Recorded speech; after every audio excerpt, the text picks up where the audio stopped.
दुसरा सावध होण्याचं ठिकाण आणि काळ, अहो याला देखील महत्व आहे. म्हातारपणामध्ये लोक सावध होतात. आता म्हातारपणामध्ये सावध होऊन काय फायदा असतो का मावशी? शरीरामध्ये कस राहिलेला नसतो. अहो आपलं शरीर जर आपल्याला धोका देतं तर लोक तर धोका देणारच. म्हातारपणामध्ये आपलं रक्त बदलतं, आपली मुलं आपल्यावर प्रेम करत नाहीत, ज्यांच्यासाठी आपण तारुण्य खर्च केलं ते. अहो जिच्या सुखासाठी आपण रात्रंदिवस कष्ट केलं, ती पत्नी देखील म्हातारपणात गोड बोलत नाही. आणि स्त्रियांचं देखील दुर्भाग्य आहे, फक्त पुरुषांचंच म्हातारपण वाईट आहे असं नाही. 25 वर्ष आई आपल्या मुलावर प्रेम करते. अहो 25व्या वर्षी मुलाचं लग्न होतं, 4 तांदूळ डोक्यावर पडतात. आता तांदळाचा प्रभाव किती मोठा असतो बघा. दुसऱ्या दिवशीपासून त्याचं डोकं बदलतं. म्हणजे तांदूळ डोक्यावर पडल्यानंतर डोकं बदलतं, याला संसार म्हणतात. आणि हे जर कर्तव्य कर्म आईने केलं असतं तर दुसऱ्या दिवशीपासून सुनेबरोबर भांडणं झाली नसती. पण या गोष्टी जीवनामध्ये आपल्याला कळत नाहीत. आणि हे सांगणारे जे साधू संत आहेत त्यांच्या सानिध्यामध्ये कधी आपण जात नाही. त्यामुळे जगाने जर आपल्यावर प्रेम करावंसं वाटत असेल तर अधिकार कमवा, योग्यता कमवा. अहो माणसाने जर आपल्यावर प्रेम करावंसं वाटत असेल तर भगवंताबरोबर आपलं प्रेम ठेवा. कारण जनाबाई खूप सुंदर सांगतात, देव सखा जरी विश्व अवघे कृपा करी. भगवंताने जर आपल्यावर प्रेम केलं ना, जग आपोआप प्रेम करेल. पण अधिकार नसताना प्रेमाची अपेक्षा करू नका.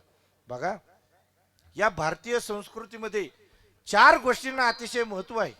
अहो त्या गादीवर बसून मिळत नाहीत, त्याला पुरुषार्थ असा शब्द आहे. धर्म, अर्थ, काम आणि मोक्ष. गादीवर बसून धर्म होत नाही, मंदिरामध्ये जाऊन पैसे कमवले जात नाहीत, संसारामध्ये विरक्त होऊन कामाची तृप्ती होत नाही, आणि लोकांतात राहून मोक्ष कधी मिळत नाही. या विरोधामधल्या घटना आहेत. अहो मोक्षावर व्याख्यान देणं वेगळं आणि मोक्ष मिळवणं वेगळं. ज्ञानोबराय सांगतात, साधूच्या अंतकरणामधला काम आपाप निघून जातो. तो काम सर्वता जाई, जयाचे आत्मसंतोषी मन राही, तोची स्थित प्रज्ञ होय पुरुष जाणी. आणि तुकाराम महाराज सुद्धा एका अभंगामध्ये म्हणतात, तुका म्हणे देह भरिला विठ्ठले, तुका म्हणे देह भरिला विठ्ठले, तुका म्हणे देह भरिला विठ्ठले, तुका म्हणे देह भरिला हो, तुका म्हणे देह भरिला विठ्ठले. हॅलो, तुका म्हणे देह भरिला विठ्ठले, तुका म्हणे देह तुका म्हणे देह भरिला विठ्ठले. काम क्रोध केले घर रे ते, काम क्रोध केले घर रे ते, काम क्रोध केले घर रीते, काम क्रोध केले घर रीते. येणसोसे म्हण झाले हव भरे, येणसोसे म्हण झाले हव भरी. काम क्रोध केले घर रीते, काम क्रोध केले घर रीगे, काम क्रोध केले, काम क्रोध केले घर रीगे. झाले हव भरे, येणे सोचे मन वा वा, झाले हो, तुका म्हणे देह भरिला विठ्ठले, काम क्रोध केले घर रीते, काम क्रोध केले घर रीते. तुका म्हणे देह भरिला विठ्ठले, काम क्रोध केले घर रीगे, काम क्रोध केले घर रीगे. तुका म्हणे देह भरीला विठ्ठले, काम क्रोध केले घर रीतणारा साधक. तुम्ही आम्ही मोक्षावर बोलतो, देवावर बोलतो, पण अज्ञानी लोकांमधले महाराज असतो. नीट आहे का? बघा मोक्षावर बोलल्यामुळे बघा तुम्हाला साधू संत कळणार नाहीत, आणि तुम्ही अशा लोकांकडून मोक्षाची अपेक्षा करता, हा आपल्या जीवनामधला सर्वात मोठा पापाचा उदय आहे. तुकाराम महाराज म्हणतात, देवा तू मला भेट अथवा भेटू नकोस, पण असले साधू संत माझ्या जीवनामध्ये नकोयत. म्हणून म्हणतात मी सावध झालो विठ्ठल. सावध झालो, सावध झालो, वा वा वा. सावध झालो, सावध झालो, जय हो. सावध झालो, सावध झालो, वा वा. सावध झालो, सावध झालो, हो सावध झालो, सावध झालो, सावध झालो, जय हो. सावध झालो, सावध झालो, सावध झालो, सावध झालो, हरीच्या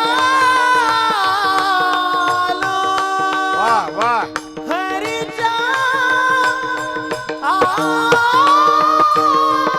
वा निलेश महाराज वा.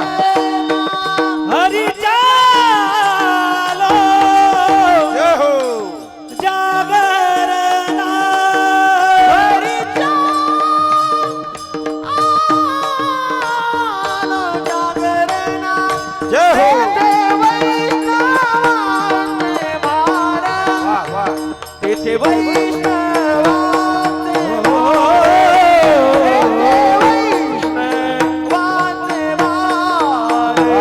तेथे वैष्णवांचे भार, हो जेथे वैष्णवांचे भार, जेथे वैष्णवांचे भार, जेथे वैष्णवांचे भार, जेथे वैष्णवांचे भार. सावध झालो, सावध झालो, हरीच्या जागरणा, हरीच्या जागरणा, जागरणा. वा. निलेश महाराज जांभरेंसाठी एकदा जोरदार टाळ्या होत्या. वा काय गोड आवाज आहे महाराज. आवाजाची देणगी दिली त्यांना ईश्वराने. आणि खुरांगे महाराजांसाठी एकदा जोरदार होते. वा.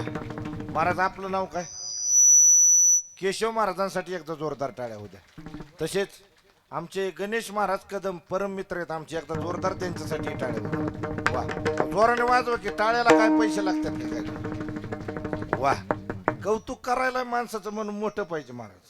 टाळ्या तरी जोराने वाजवा. जेवणाची पंगत आहे झाल्यावर का तवा बळी येईन तुम्हाला, नाही तर परत चालू करू आपण जेवल्यावर कीर्तन. हा एकदा जोरात टाळ्या वाजवा. वा.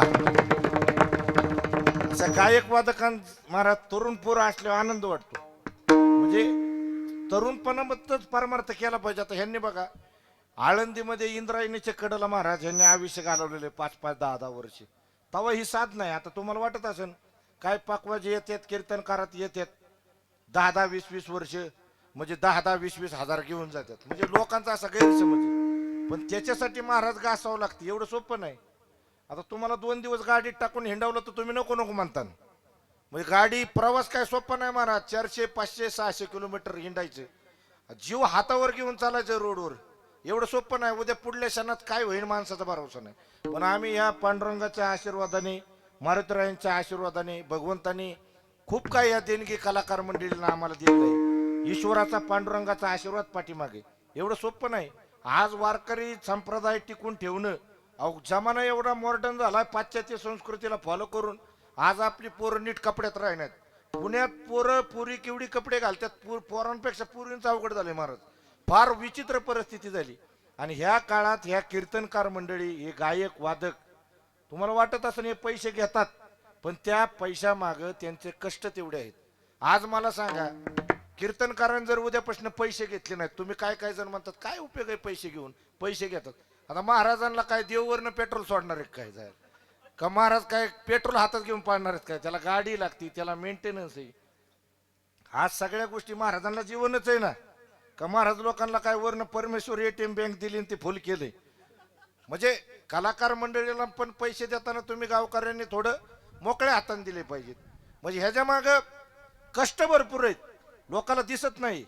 अहो रात्र रात्र जागावं लागतंय, दिवस रात्र जागावं लागतं. यातनं ऍसिडिटी होती, अपचन होतं. शरीर आहे, शरीराची पण एक्स्ट्रा जी झाल्यानंतर ती शरीर थकतं महाराज.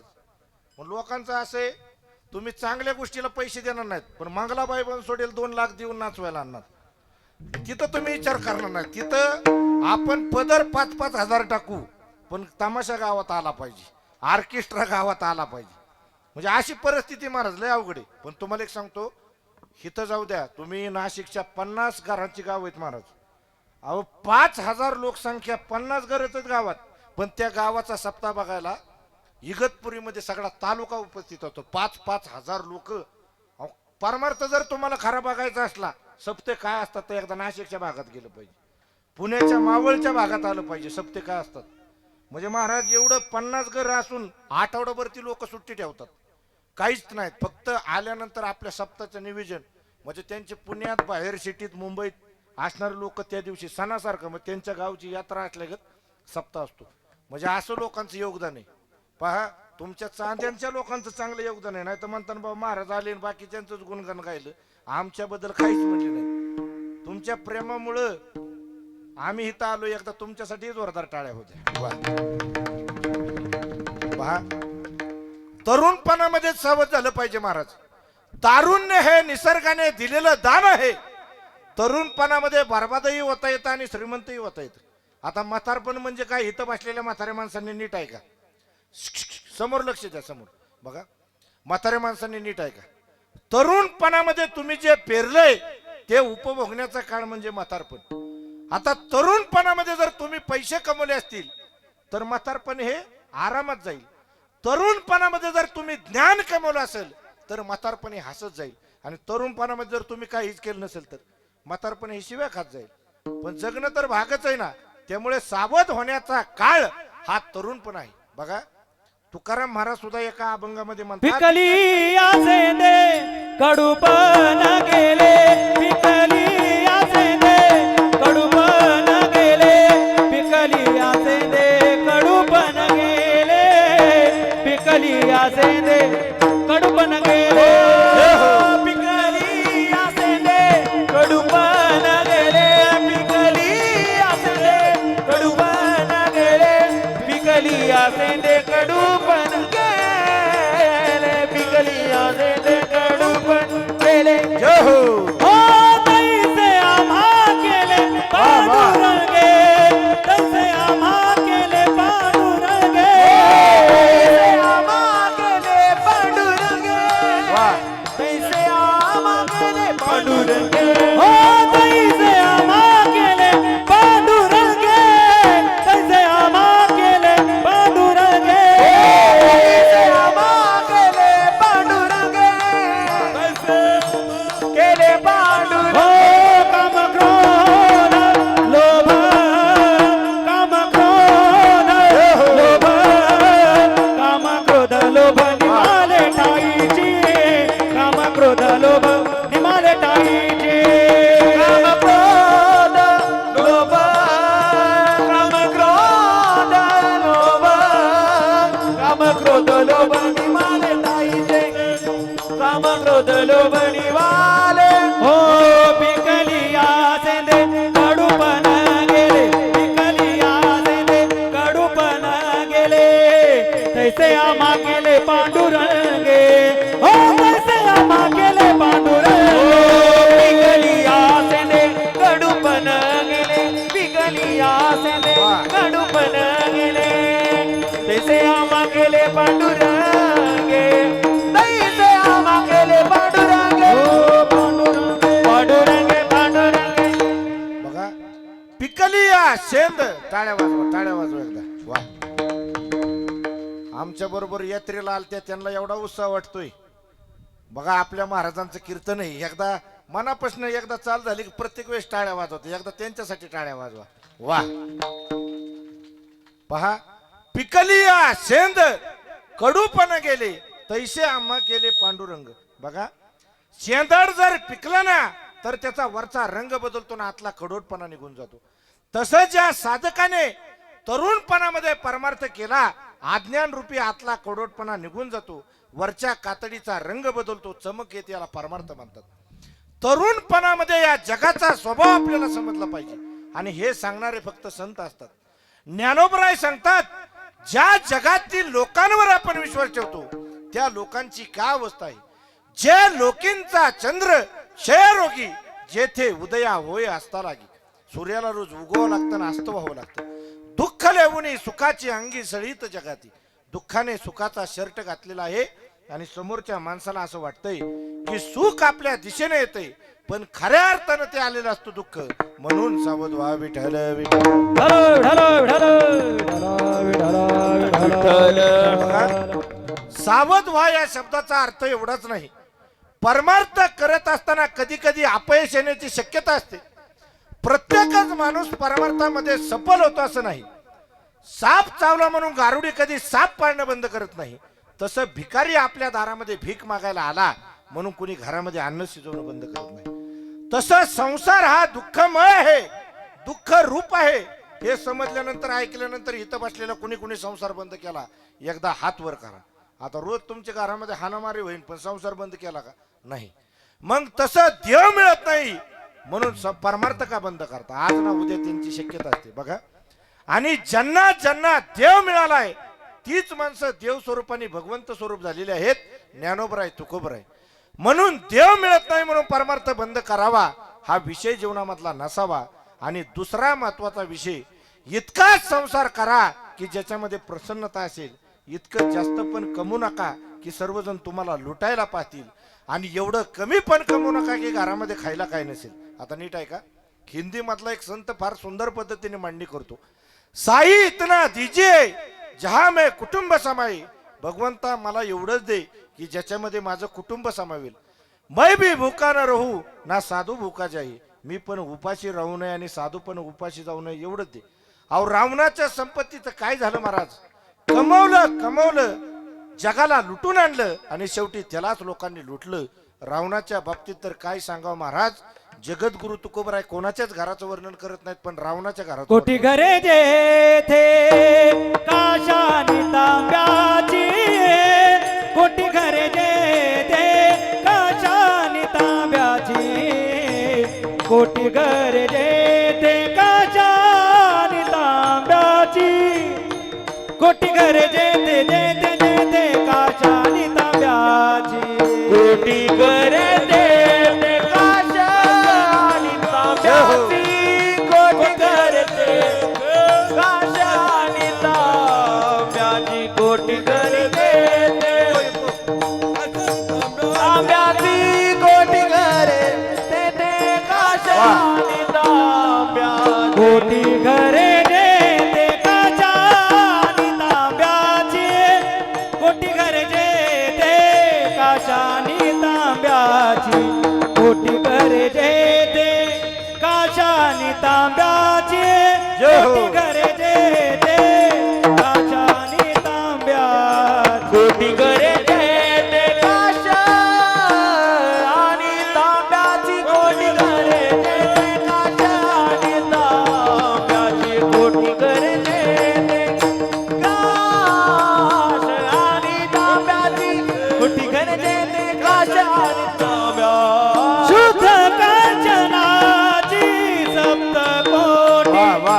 शुद्ध कांचनाची सप्त कोटी. कोटी घरे जेथे काशानी तांब्याची. कोटी घरे जेथे काशानी तांब्याची. कोटी घरे जेथे काशानी तांब्याची. कोटी घरे जेथे काशानी तांब्याची. कोटी घरे जेथे काशा आणि तांब्याची. शुद्ध कांचनाची सप्तकोटी. बघा, रावणाची सोन्याची घरं होती. अव ज्याची घरं सोन्याची होती त्या रावणाला समाधान मिळालं नाही. आणि तोळा दोन तोळ बोटात घालून कसं समाधान मिळणार आहे आपल्याला? कसं शक्य आहे? सोनं हे खऱ्या अर्थानं सोनं नाही, तर तारुण्य हे खऱ्या अर्थानं सोनं आहे. ते कुणाच्या पाठीमागं पाळण्यात बर्बाद करू नका. रस्त्यावर उभा राहून ते बर्बाद करू नका. कर्तृत्व शक्ती जागी करा आणि पुरुषार्थ प्रधान जीवन जगण्याचा प्रयत्न करा. आणि बघा, जेवढ्या महान संत या जगामध्ये झालेले आहेत त्यांचं आयुष्य हे तरुणपणातच आहे. भगवान श्री ज्ञानोबराय 22 वर्ष, 32 वर्ष भगवान श्री आद्यशंकराचार्य, 39 वर्ष स्वामी विवेकानंद आणि 42 वर्ष जगद्गुरु तुकोबराय. हा शेवटचा इतिहास आहे. तुका झाला शे कळस. अहो त्याच्यानंतर जे साधू संत झाले ते आपल्याला साधू संत वाटतात. त्यांना साधुत्व कधी मिळालं हा देखील नंतरचा विषय आहे. ते आपल्याला चांगलं म्हणतात म्हणून आपण त्यांना साधू म्हणतो. बघा, खरं तर जीवनामध्ये आपल्याला कोण वाईटच वाटत नाही जोपर्यंत समोरचा आपल्याला धोका देत नाही तोपर्यंत. कारण आपली दृष्टी निर्मळ असते, समोरच्याचं अंतकरण आपल्या लक्षात येत नाही. हे समजण्यासाठी आपल्याला साधूकडे जावं लागतं. आपलं अज्ञानी पण चांगलं, पण जर ज्ञानी झालो असं आपल्याला वाटत असेल तर त्याच्यासारखा अहंकार आणि त्याच्यासारखा मार या जगात दुसरा कोणालाच बसत नाही. विठ्ठल विठ्ठल विठ्ठल विठ्ठल विठ्ठल विठ्ठल विठ्ठल हरी विठ्ठल विठ्ठल विठ्ठल विठ्ठल विठ्ठल. पहा, आजच्या तरुण पिढीला छत्रपती शिवाजी महाराजांचा इतिहास कळणं महाराज फार काळाची गरज आहे. कारण या महाराष्ट्राच्या मातीमध्ये माळी असू द्यात, साळी असू द्यात, कुणबी असू द्यात, धनगर असू द्यात, मराठा असू द्यात, महार असू द्यात, कुणी असू द्यात, ज्याचा जन्म या महाराष्ट्राच्या मातीमध्ये झाला त्या प्रत्येक हिंदूच्या घरात छत्रपती शिवाजी महाराजांचा फोटो लावलाच पाहिजे. कारण छत्रपती शिवाजी महाराज जर या महाराष्ट्राच्या मातीमध्ये जन्माला आले नसते ना माळी ना साळी ना कुंभार ना धनगर ना मराठा ना महार ना मांग कुणीच आपल्याला बघायला दिसलं नसतं. एवढा ग्रेट होता आपला राजा. पहा, फार सुंदर कथा आहे, नीट आहे का? एक 10 मिनिटं फक्त घेतो तुमची. छत्रपती शिवाजी महाराजांवर एक संकट पडलं होतं, सिद्धी जोहर नावाचं. आपल्या महाराष्ट्राच्या मातीमध्ये एक कोल्हापूर नावाचा जिल्हा आहे आणि त्या कोल्हापूर जिल्ह्यामध्ये एक पन्हाळा नावाचा गड आहे. नीट आहे का? त्या पन्हाळा गडाला 42,000 सैन्याने वेढा दिला होता आणि गडावरती फक्त 1200च मावळे होती. सुटणं अशक्य होतं. मैं लेके आऊंगा शिवाजी को जिंदा या मुर्दा असा विडा त्याने उचललेला होता. फार कडक होता. अफजल खानासारखा धूर्त नव्हता. नीट आहे का? पहा, एका बाजूला 42,000 आणि दुसऱ्या बाजूला 1200. सुटणं अशक्य होतं. पण छत्रपती शिवाजी महाराजांच्या डोक्याने प्लॅन केला. गडावरून 2 पालख्या काढायच्या. एका पालखीमध्ये छत्रपती शिवाजी महाराज बसणार आणि दुसऱ्या पालखीमध्ये छत्रपती शिवाजी महाराजांसारखा दिसणारा पोरगा बसवायचा. पाठवा पत्र सिद्धीला. बघा, सिद्धीला पत्र पाठवलं. पहा, सिद्धीला पत्र पाठवलं. आता महाराजांपुढे प्रश्न एवढाच होता की महाराजांसारखा दिसणारा पोरगा शोधायचा आणि गडावर असा एकच पोरगा होता ज्याची उंची महाराजांनी एवढी होती, ज्याची दाढी महाराजांसारखी होती, जो दिसायला हुबेहूब छत्रपती शिवाजी महाराजांसारखा होता. त्याचं नाव होतं शिवा काशीद. बघा, न्हावी समाजाचा पोरगा होता महाराज. 2च वर्ष झालं त्याच्या लग्नाला. त्याच्या आईला वाटलं, महाराजांना वाटलं ह्याच्या आईला काय सांगावं, ह्याच्या बायकोला काय सांगावं.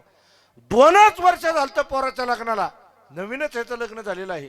तर ह्याची बायको काय म्हणेल, ह्याची आई काय म्हणेल. बघा, ती पोरग महाराज त्या पोराला काहीच म्हणले नाही. 2 तासानंतर ती पोरग महाराजांकडे आलं आणि महाराजांना म्हणतं, राज मुद्रा घ्या. राज म्हणाला, रे कशासाठी मुद्रा? तो म्हणाला, तुमच्या डोक्यावरचं मुकुट घालण्यासाठी. धडाधड शिर पडतील ते मुकुट माझ्या डोक्यावरती घाला.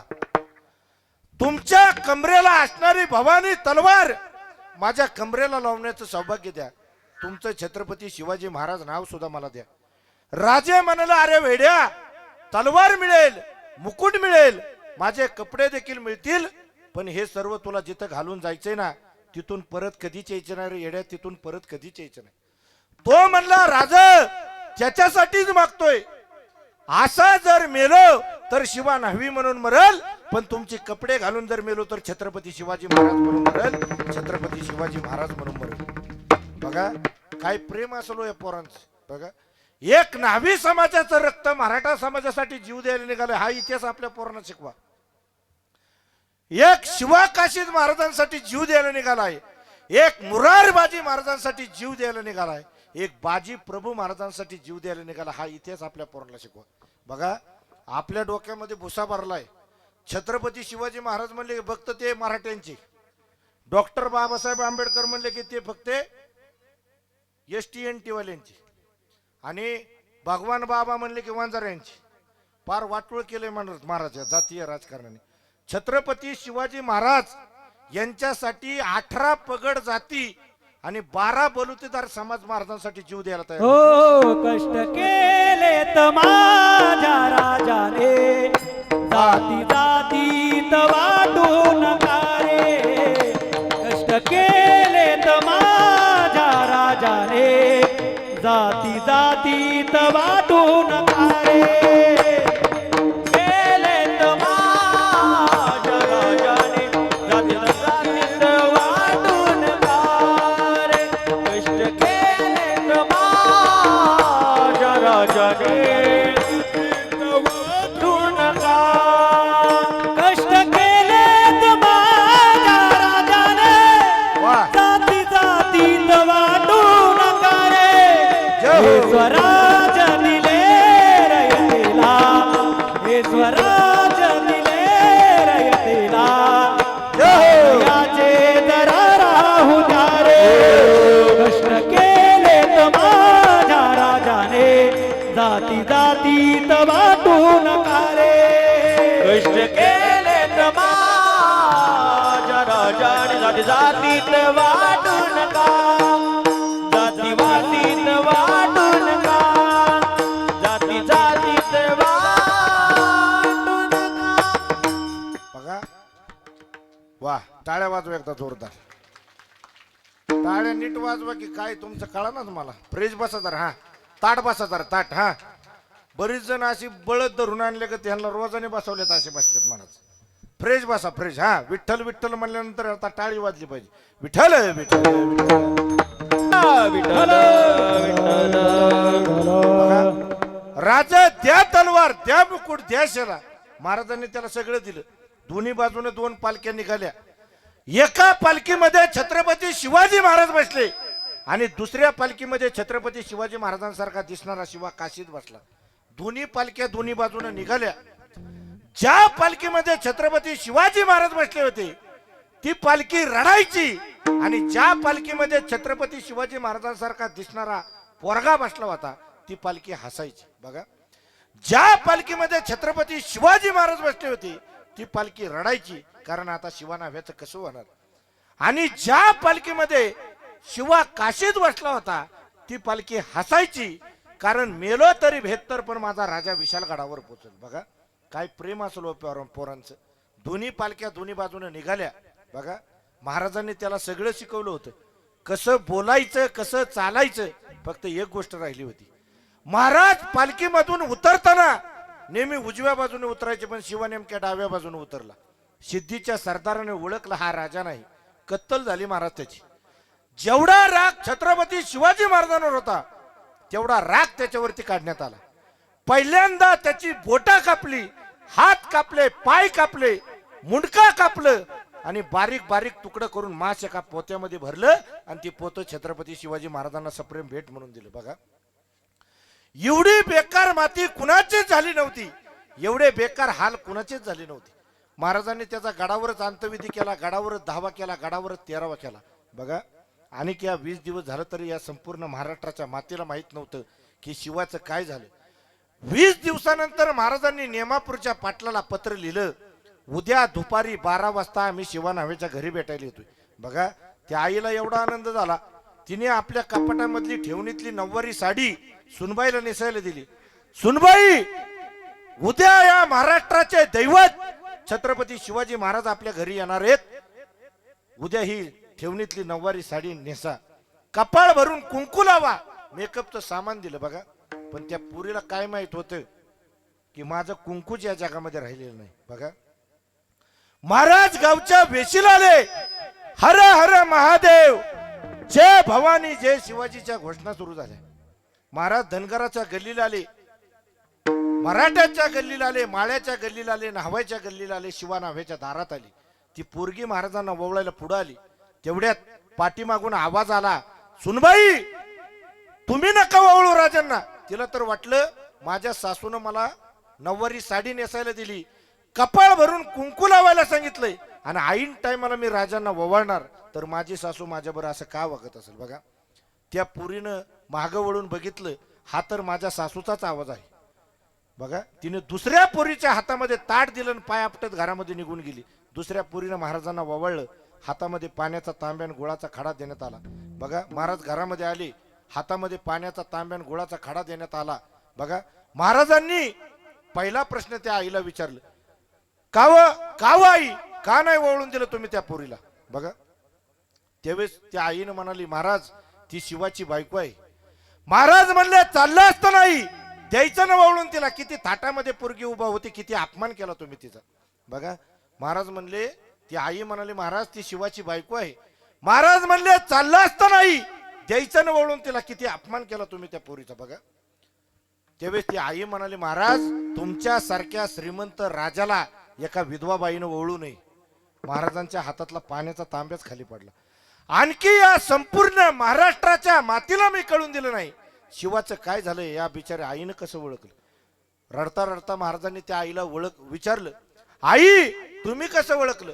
त्यावेळेस ती आई म्हणाली, महाराज तुम्ही या जगाचे जानते राजे असाल, संपूर्ण जगाला फसू शकता पण एका आईला फसू शकत नाही. बघा त्यावेळेस ती आई म्हणाली, महाराज तुम्ही गावच्या वेशीला आले, मला वाटलं माझा पोरगा तुमच्या पाठीमागे भाला घेऊन उभा असेल. तुम्ही धनगराच्या गल्लीला आले, मला वाटलं माझा पोरगा तुमच्या पाठीमागे भाला घेऊन उभा असेल. तुम्ही माझ्या दारात आले तरी मला माझा पोरगा दिसला नाही. ज्या अर्थी तुम्ही येताय पण माझा पोरगा माझ्या घरी येत नाही, त्या अर्थी माझा पोरगा या जगामध्ये राहिलेला नाही. बघा महाराज रडायला लागले, पावळे रडायला लागले, संपूर्ण घर दुःखामध्ये बुडालं. शिवाच्या बायकोचं कुंकू पुसण्यात आलं आणि सोन्या चांदीची ताटं घरामध्ये आली. बघा त्यावेळेस ती आई म्हणाली, महाराज नको मला तुमचं हे सोनं, नको मला तुमची ही चांदी.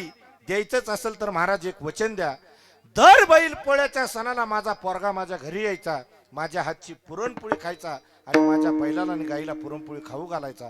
आता ह्याच्या पुढे प्रत्येक बैल पोळ्याच्या सणाला तुम्ही माझ्या घरी येत जा, माझी हातची पुरणपोळी खात जा आणि माझ्या बैलाला आणि गाईला पुरणपोळी खाऊ घालत जा. त्यावेळेस महाराजांनी त्या आईला शब्द दिला, आई जोपर्यंत या देहामध्ये श्वास आहे ना तोपर्यंत तुमच्याच घरची पुरणपोळी खायला येणार. मग त्या आईनं डोळं पुसलं. ती आई म्हणाली, जो गेलाय ना तो छत्रपती शिवाजी महाराज गेलाय आणि जो राहिलाय तो माझा शिवा न्हावी राहिलाय. बघा याला म्हणतात एका विचाराची माता आणि एका विचाराचे पुत्र. मुलाचा विचार होता माझ्या राजाचं स्वराज्य निर्माण हो, आणि आईचा विचार गेलेल्या मुलाचं दुःख न बाळगता माझ्या राजालाच मुलगा मानला. याला म्हणतात एका विचाराची माता आणि एका विचाराचे पुत्र. विठ्ठल विठ्ठल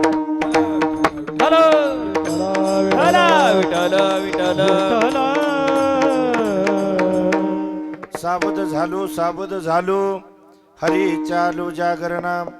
जेथे वैष्णवांचे भार जय जयकार गरजतसे. पळोनिया गेली झोप होते पाप आडते. तुका म्हणे तया ठाया बोल छाया कृपेची. तरुणपणामध्ये सावध व्हायचं आणि सावध होऊन काय करायचं तर हरीच्या जागरणाला यायचं. आणि तिथं आल्यानंतर काय असतं सगळ्यांनी हात वर करायचे. हा घ्या नीट हात वर.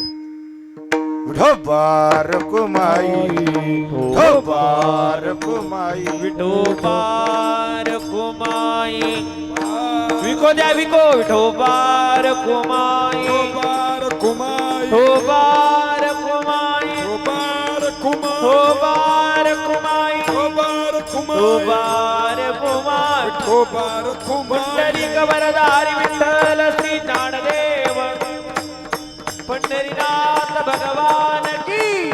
विठोबार कुमार. हात नीट वर घ्या. हा चला शूटिंग वाले मागाचा तुम्ही मागाचा एकदम. हा हात नीट वर घ्या. भजन करायचे जरा आपल्याला. हा श्रीराम जय राम जय जय